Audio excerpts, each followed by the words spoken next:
'cause this is no, nay, never. No, nay, never, no more will I play the wild rover.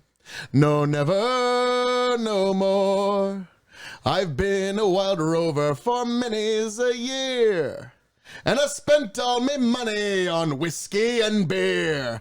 Folks, welcome one and all to the K.O.E. Nation for a very, very long anticipated review of the Wild Rover Irish whiskey, folks. High and wicked. Yes, High and Wicked, the Wild Rover. This is one that, is it fair to say you've been looking forward to a little bit? Yes. And I don't know all that much about it, but damn it, I'm excited. Yes, so folks, be sure to like, share, subscribe. I am your King of Extreme, Phil K.O.E., the prince and potentate of the political parlance, the man of the hour, the man with the power, the man that makes the other podcast cower. Be sure to find me at K.O.E. Nation on YouTube, Twitch, and TikTok. Yes, it's all very on brand, folks. And I am joined by my indomitable broadcast partners, the one, the only, Tony fucking G. Like, share, subscribe. Super And- stoked. A very impatient and thirsty chicken. Tony's been messing around for 20 minutes. It's Ooh, science. I It's mean, science, okay? It's I just science. want to drink some whiskey. Well, you get to. Let's Now. go. Let's Hey, all go. of my dicking around was in the spirit of you drinking more whiskey in the future. you know, Okay. the kid's Come thinking. on. So, the so Tony, what can you tell me Okay. about this? So this is not, I don't know a ton about this. This is not like an Irish whiskey distillery. This is this is bottled by High and Wicked. High and Wicked referencing the high proof, the high ABV. This is the Wild Rover. This is their Irish offering. Now, what I'm finding on this is High and Wicked's the Wild Rover, the second limited edition release from Jackson, Wyoming-based High and Wicked, a whiskey company that develops Jackson, Wyoming. Jackson, Wyoming. Whiskey company develops expressive distillates in conjunction with Altimer brands, which also help bring spirits like Foursquare the and folks provide at us home a good rums to shot. the market. Made with 100% local malted barley at Royal Oak Distillery in County Carlow, Ireland, the Wild Rover is triple distilled in copper pot stills and aged in ex-bourbon barrels. Then ex-Pedro Ximénez sherry barrels, non-chill filtered and bottled at cask strength 58.7 ABV. So the company that owns this is from the United Yes. States, but this was distilled in Ireland. Yes, and their first release was actually a bourbon blend, I do believe. I had the fortune of seeing it in a liquor store in Nashville here a week or two ago, and I didn't realize what I was seeing, and I didn't grab it when I had the chance. But It this happens. is bottled in Kentucky. It says right here, it's bottled all over by the place, High and yeah. Wicked, Herdsburg, Kentucky, here on the back. Which, Yeah, and that's why I made the ultimate decision. We're not going to enter this into the Irish tournament that we'll end up doing because it's kind of an unknown.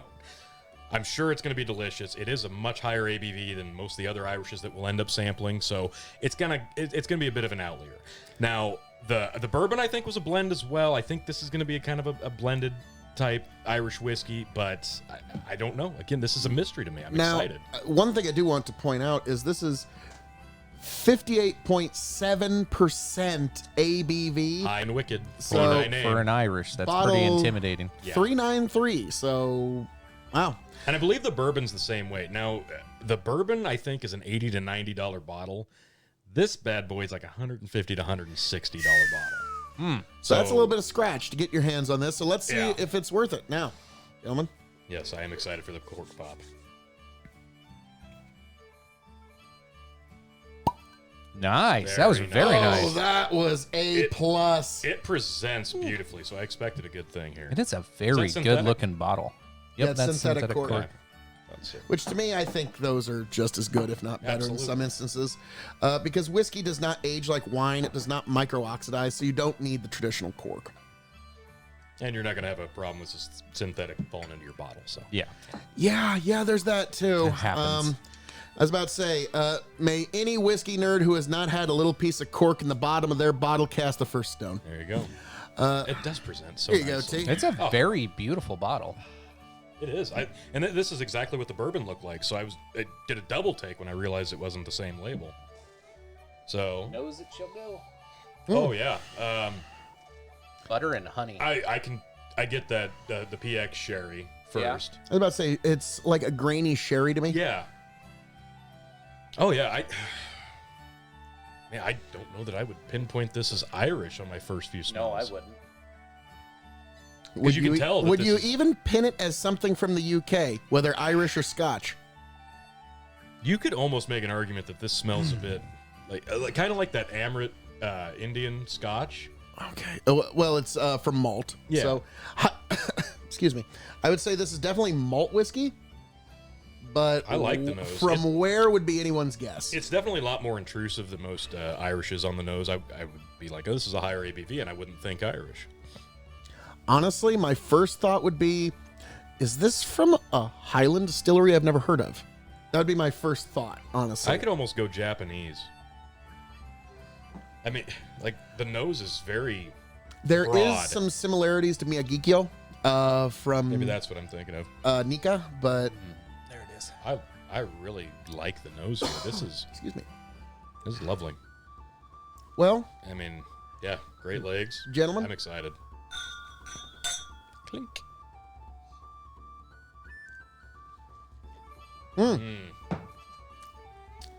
baking spice immediately. Mm-hmm. There's that PX sherry. I was about to say there's Get like the sherry. a fruity cinnamon, Cinnamon. but Yeah. with that baking spice all over it. Oh, That is a spicy meatball. that's great. That I was is about to say, good. T, are you enjoying? Yes, a little bit. Oh, sorry. Down, This is down a girls. Down. This is a different kind of Jesus like spiciness to it though, because there's like Yeah. there's a flavor punch in there that's mixed in. Yeah, this is It's like it's not just there to go, oh, this is spicy. Like you're getting a lot with it. I would again wonder if, like, on the taste, I would think, is this a Highland malt that I've never heard of? Again, Right. because the Yeah. Macallan is a Highland malt and it's got a lot of spice, but this is different. This is like, this is subtle. It's not like, how do I get off this ride? Like it's so overwhelming. It coats your palate, but it doesn't overwhelm the well, palate. it's kind of got three. It's much softer on the second taste, but it kind of comes in The three nose parts. is gone though. Yeah. I say now that you've had it on the palate, the Damn, nose you're isn't right. Like, nearly as all I'm picking intimidating. up is like the grain that I was picking Yeah. up earlier. Yeah, a lot more grain forward now, but oh wow, Interesting. So, I could still. The middle for me is just all PX sherry, and the finish is a nice Cinnamon grain, spice. Cinnamon, yeah, a little black pepper in there. yeah. I'm loving this. This is this is Right kind of up a my specific wheelhouse. flavor, and I've only had it one time, but it was one of those flavors that stood out to me so much. Have you ever had allspice? sure. Yeah, yeah. Okay. That, like, allspice and cinnamon muddled together in a muddler. That's kind of what I'm getting at the end here. Like, there's definitely more allspice than there is cinnamon, but they're both there. Right. And then, like you said, not even like the grape, but just like the sugar of the sherry. Like, Yeah. that's kind of what I'm getting more than grape. Yeah, is- yeah. That I'd say the sweetness stands out more than anything else. This is not, again, 58.7 ABV. This doesn't drink like 58.7 ABV. That is a very, very fair state. Like, this You drink, could definitely Yeah. add this some water drink's to this. like a put a cube on it. 42%, or like you could mistake this for a 40, which is what makes this dangerous. Yeah, honestly? yeah. Like, one of the reasons I'm not a proof snob is because high proof kind of like, ow. Like, I have a very acute sense of taste. And so this, on the other I hand, say right down the ice. I'm just curious, like one small cube of Yeah. that in there, let it A melt. little. Like I think it would open this up a lot. this one definitely would. Like usually with Irish, if you put any ice on it, it's just you're just turning it into whiskey water at that. I think there's more stuff in here hidden Yeah. that needs unlocked. This is definitely complex. now on the middle of my tongue, I'm getting the slightest hint of leather. Okay, there you go. That was the one thing that you were missing. That's what's tying this all Okay, together. yeah. The nose is back. Maybe I know what you're it's talking not about. leather, but it's I got the same thing with like Elmer T. Lee. There's that consistency there. Yep. okay. That's what it is. Yeah, you're right. Well, I'm sure High and Wicked are like, oh, you're just comparing us to one of the most sought after whiskeys in all God's green earth. Ah, what shucky darns. I'm loving Shame this. be This that. this is fantastic. This is definitely not. I'm glad we're gonna pull this from the tournament now because this is kind of a It's its own animal. Yeah, it's a very niche this would Irish. not. like the rest of them are all going to be like 40 to 45 ABV. This would stand out so much it wouldn't be fair to the others, and this isn't traditional Irish. So. Yes, like I think if this got eliminated early or made it all the way to the end of the tournament, neither would really be fair. No, We almost have enough of these to make like an oddity tournament. you could do that. I think you're right. I think you're onto something. Oh no! This motherfucker's thinking here. Hey, with my tiny hands. Look. Yeah. Look at me. I have the biggest hands. They're the best hands ever. Look at how massive my hands are. I know it's coming. I was waiting for that. Yes. So, I'm sorry, I couldn't The resist. hands of extreme. Yes. Yes. Extreme. Incredibly huge Most hands. extreme. So, now we get to the rather difficult, like This is the gonna be hard. This will be extremely difficult part. This is the grading, folks. Now, we're going to grade this on 5 different scales.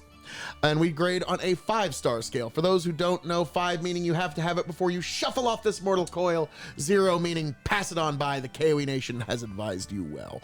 So we're going to grade this as an Irish whiskey, as a whiskey, cask-aged spirit, it's shelving, and for those new to the show, the secret 5th question. So, as an Irish whiskey, how do you grade this? Somebody else go. I'll rip the Band-Aid off. As an Irish whiskey, I'm going to give this 3.75. Okay. Because this is not proof of type of Irish whiskey. This is not atypical of Irish whiskey.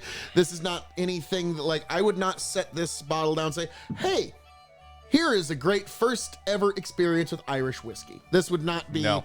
Now, it's an excellent product, and that will be reflected a little later.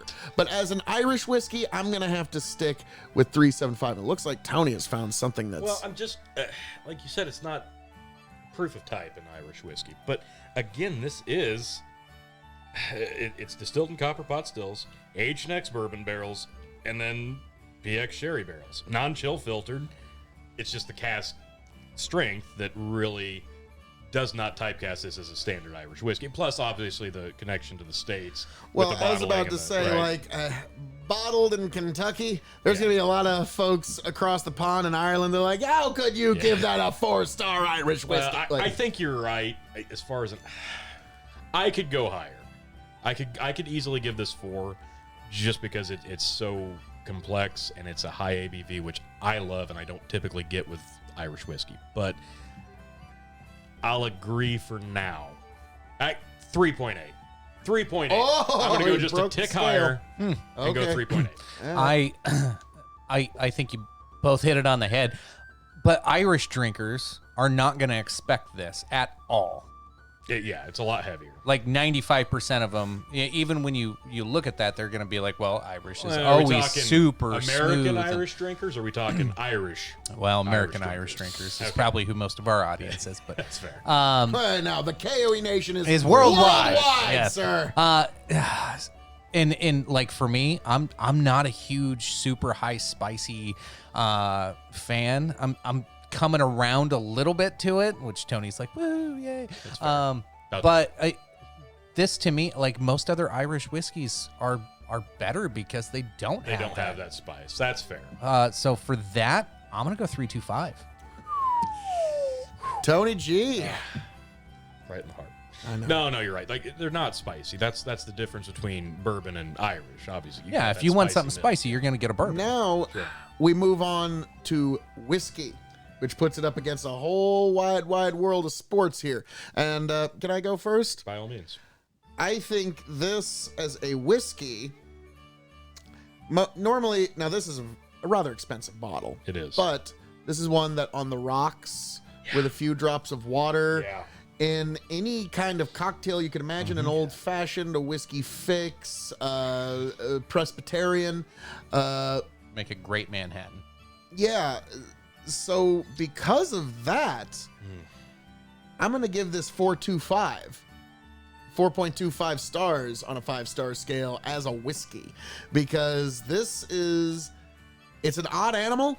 It doesn't really fit into any particular group. It's like that one kid in high school that they didn't really fit in any like clique. This one kind of switch hits. So I'm going to does. stick with 4.25. T? That's That's pretty fair. I think that's fair. But I'm going to go just a little higher and say 4.3 because I'm going to be awkward with this one. Again, this is it's heavy enough on the proof that you could mix this. You could. I wouldn't, as per usual, but you could, and it would definitely work.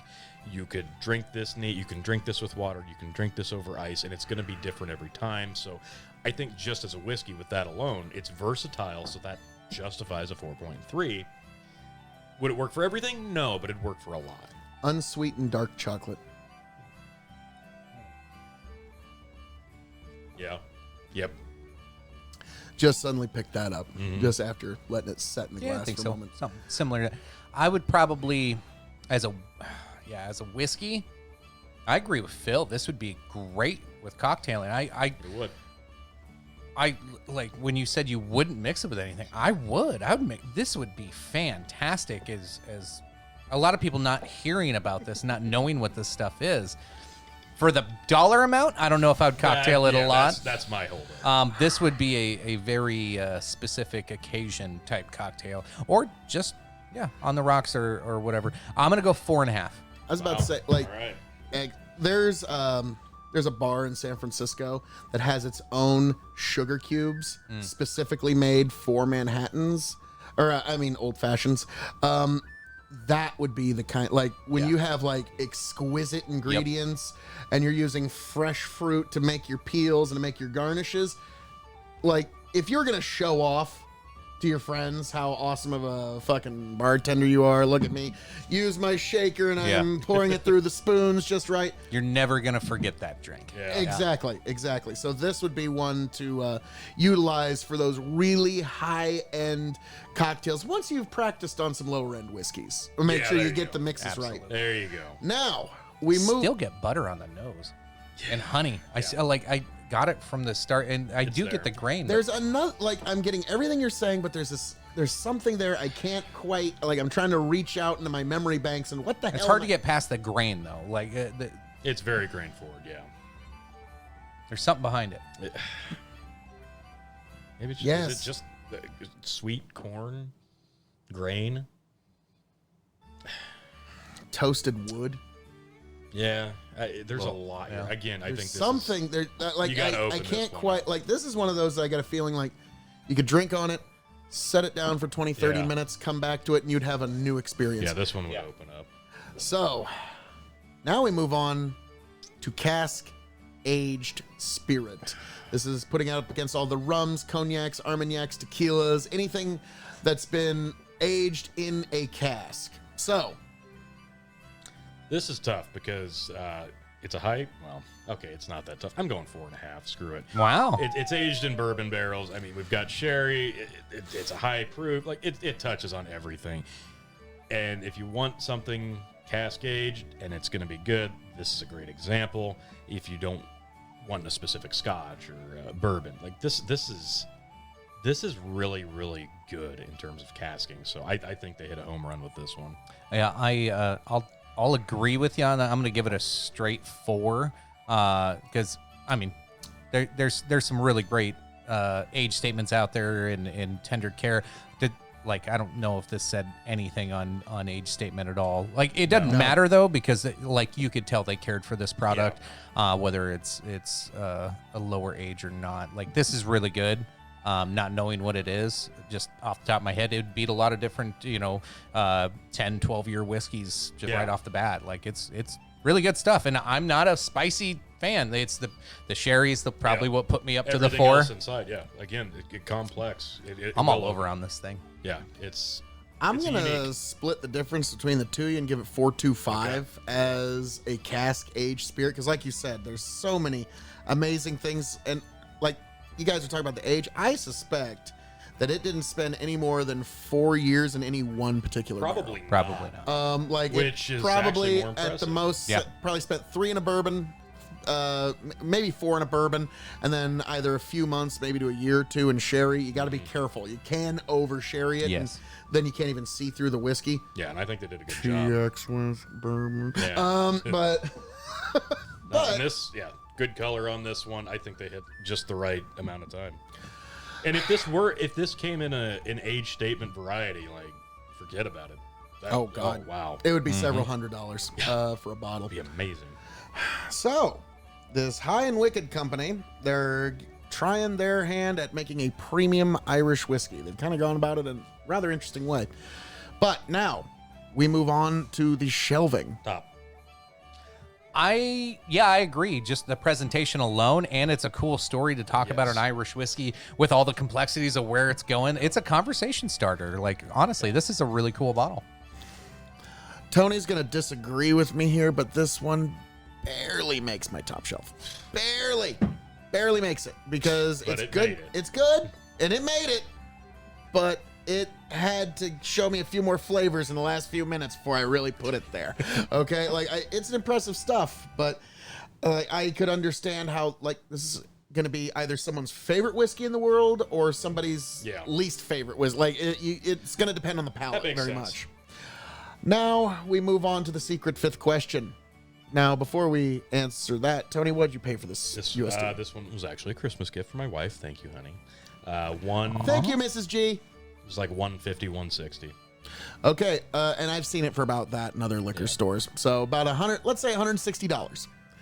When this bottle runs empty, will you seek another one? That's a lot of scratch. Probably will, because there's not a lot of other Irishes out there that can do what this one does, and I'd like to have something like this on my shelf. The only other one that really comes to mind would be like a Jameson 18 Bow Street that's going to have a higher ABV, and I haven't had that one, and I doubt that's anywhere near as complex as this. Chicken. For me, there's several other bottles I'm going to be looking for before picking up something with this high of a price tag. It is a fine whiskey.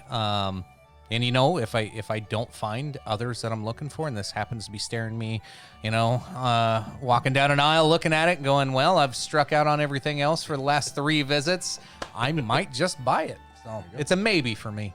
Okay. I'm going to say no. I'm going to say no. Yeah, didn't figure. It's excellent stuff, and if it was gifted to me, I would very much appreciate it, and it would be cherished and utilized. But for that price tag, it's steep. Like I was about to say, if the bottle was about somewhere from 80 to 120, I'd jump on it. Like if I see it on sale, anywhere from like 120 down, I'm gonna jump on it. But 160 is just right there. I'm gonna be honest. But yes, what you've got in this bottle it's not some swill with a high price tag. No. There's a reason it commands the premium, and I'm just kind of dickering over $40. So keep that in mind, but that's my personal answer to that. So, Tony, I gotta ask you, was this whiskey all that you hoped for? Yeah, no, this hit home for me. High ABV, complex, would definitely be able to do a lot with it. It's going to open up a lot of different ways to drink it, and it's Irish. All I could hope for. This is going to sound like sacrilege to the people that made it, but this would mix really good with Dr. Pepper. Oh, God. Like, I know, but God, it would. You're like, chicken, am I wrong? No, you're not wrong. Exactly. Like, it like Coca-Cola, not so much, but Dr. Pepper just, like, so. Oh. So it's 23 flavors. This could be the 24th. All right. Well, folks, as I'm known to say around here, all that being said, thank you for joining us for our review of High and Wicked, the Wild Rover. No, never, no more. Yes, folks. Thank you for being here. Thank you for joining us. Be sure to like, share, subscribe right here at the K.O.E. Nation. Be sure to follow this guy right here, Big Buckin' Empire on YouTube and Facebook. Follow this guy right here, Tony the Rod 2.0 on TikTok. Folks, you know it's the right thing to do. Thank you for being here. Thank you for joining us. I hope all of you find yourself back here at the K.O.E. Nation, happy, healthy, much the wiser. Tony, Chicken, take it away. Cheers. As always. Cheers, folks.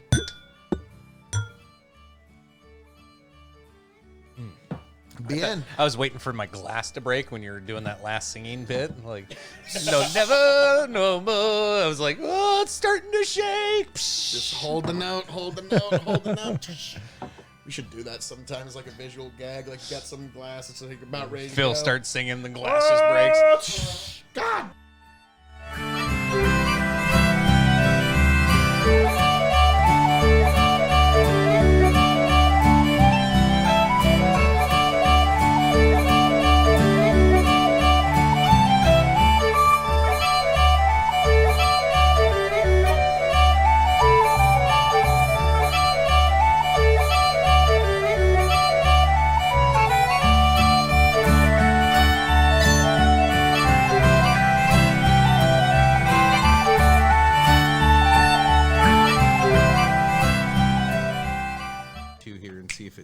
smooths itself out. Get back, tell you what I'll do. If I ever get back, I promise to refabricate you, raging rivers of gold. That's what the brochure advertised. And now we're lost. We gotta take it down. Let you down slow. It's hard to survive. El Dorado. Oh, Lord. Well, let's see how that one went. Yeah.